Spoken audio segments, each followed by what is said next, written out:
So, back for another VGC guide, and this time we are looking at Vaporeon. Did you know that in terms of viability in the format, I think that this could be pretty reasonable? Because now Vaporeon gets Calm Mind. All the evolutions get Calm Mind now. Previously, only Sylveon and Espeon did.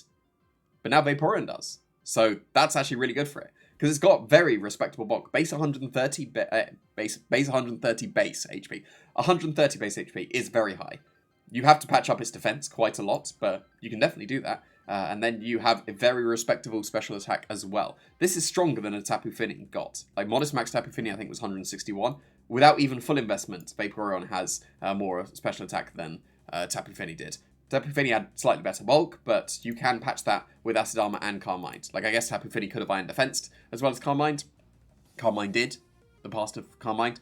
But yeah, Vaporeon can do that perfectly well as well. But Water Absorb can make it immune to all of the water moves, healing it as well. So I do suggest Fire as your typing of Terra typing. I'm muddling up all the words here. But yeah, because Water Absorb with Fire is going to be very nice. And then Ground and Rock hitting Fire. You were originally a Water type, you've got Water Stab, so you're sorted. I do think that Acid Armor and Calm Mind could be a very nice combination, but you don't necessarily need Acid Armor. If you do want the coverage for dragons and Water Absorb Pokemon and things like that, then Ice Beam is perfectly viable as well. You don't necessarily need the Acid Armor to get the defense boost, because if you've taken care of all the physical attackers and you're just stuck Calm Minding, you're sorted anyway. But Acid Armor gives you just the defensiveness on both sides, so that you could be a win condition for either taking care of all the defensive Pokemon, or, well, I guess physically offensive Pokemon, or specially offensive Pokemon. Doesn't particularly matter. But yeah, you need the leftovers to get the recovery. It does have access to recovery, technically, with Wish, but Wish is a bit too slow.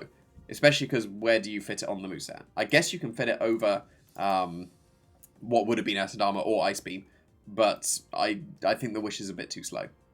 Because if you're bulking out, you can just get away with being leftovers. And then the Wish, I guess the Wish becomes so Telegraph that of course you're going to protect, and then you just don't and get another Calm Mind. So you could get away with Wish, but I probably don't recommend it. Although, one nice thing you can do is, if you do have Wish, pair it with an Ally Switch user, and then you can switch it around and get the Wish to something else rather than Vaporeon. That could be quite nice as well. But yeah, Vaporeon can definitely be a pretty viable setup Pokemon. You are somewhat forced to run Muddy Water because Scald is gone. Don't use Hydro Pump, it will miss. I guess don't use Muddy Water because it will miss, but at least it will miss both targets. So that's something. Yeah, it's a bit awkward that it doesn't have Scald anymore. I would definitely recommended that instead. Surf is not really that great because you hit your own partners, so Muddy Water it is, unfortunately. If you don't want to leftovers it, do the other thing that Tapu Fini did and choice specs it as well. Because 110 is very respectable special attack. You'll be able to do some significant damage straight away. Then you might as well have Hydro Pump, because you're going to be having either super powerful single target or the spread, Ice Beam as coverage, and because you're probably still turning into a fire type, Terra Blast would be pretty viable as well. So, can go with either of these. I don't like saying that it's like a budget Tapu Fini, but it is kind of to an extent. But it's better than Tapu Fini, because, you know, Tapu Fini kind of sucks. So is it even a budget Tapu Fini? Should we have just been using Vaporeon the whole time? I guess it didn't have Calm Mind previously. But now it does, so it's better than Tapu Fini. Even if Tapu Fini's not here. Vaporeon is the better one. So Tapu Fini's the budget Vaporeon.